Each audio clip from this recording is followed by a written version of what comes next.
Hello, my name is Eric Helton. I'm one of the instructors with EMS University. Today we're going to learn how to do a manual blood pressure. As with any procedure we do with a patient, we make sure we have our proper PPE. Today I'll be using gloves. I think that'll be appropriate. The next thing we want to do is gather our equipment. Today we'll need a stethoscope and a blood pressure cuff. I have those gathered right here. Here's our blood pressure cuff and our stethoscope. First, after we've got our equipment gathered up, I'm going to want to inspect our equipment. Inspect the stethoscope first. And start with my earbuds, and coming down to the metal tubing, make sure they're not bent. Down to our rubber tubing, make sure it's not in any cracks or splits or leaks. Then at the other side, we'll have our stethoscope's head. And it'll have this side, this one has a ped and an adult. I can turn one on or the other on. And the stethoscope looks just fine.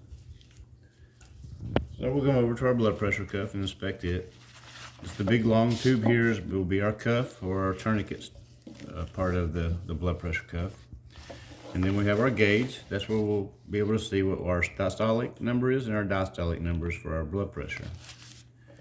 Then on the other side part of the equipment, it'll have our pump and our needle valve. The needle valve will shut off the air, and it releases the air from our blood pressure cuff itself. All right, so on a couple of different features of the blood pressure cuff. This has these two marks here. This will be our range, so we can know what size of blood pressure cuff to use. You have them from extra small to extra large. This is a regular adult. You have an arrow right here, and when I put it around the patient's arm, this arrow must fall in between this line or this line. If it fell all the way to this side, then it's too small, or it's too large. And then if I went around all the way to here and it connected outside the line, then it's much too small and I'd have to get it bigger. So we want it to fall somewhere right in the middle here. The other feature on the blood pressure cuff I'd pay attention to is these two lines here. If I'm using the left arm, I'd want this line to line up right with the artery in that arm, or vice versa if I was using the right arm. So let's see if we can take us a manual blood pressure with our patient we have here. And the first thing I'd want to do when I come to my patient was ask them if there's a preferred arm of the blood pressure. Is there a preferred arm you'd like to have the blood pressure done on? Yeah. Has anybody ever told you not to take a blood pressure on you? Okay, so we're going to use the right arm today.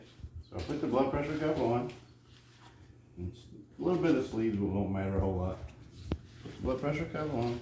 And we want to line those two lines up right around in here in this artery here.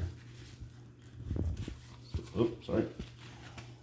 A little awkward there. These two on the other side. So right here's our line. I'm going to line up the right arm with the right artery. Put our blood pressure cuff. Tighten it up, but not too tight.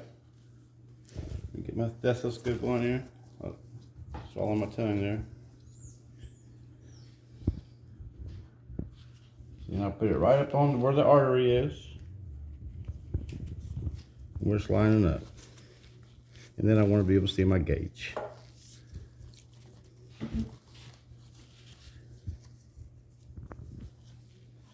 Just relax your arm.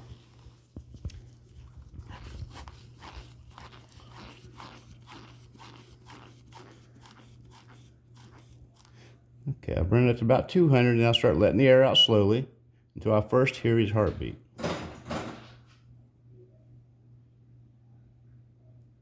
I first picked it up there at 120. And I lost it around 90.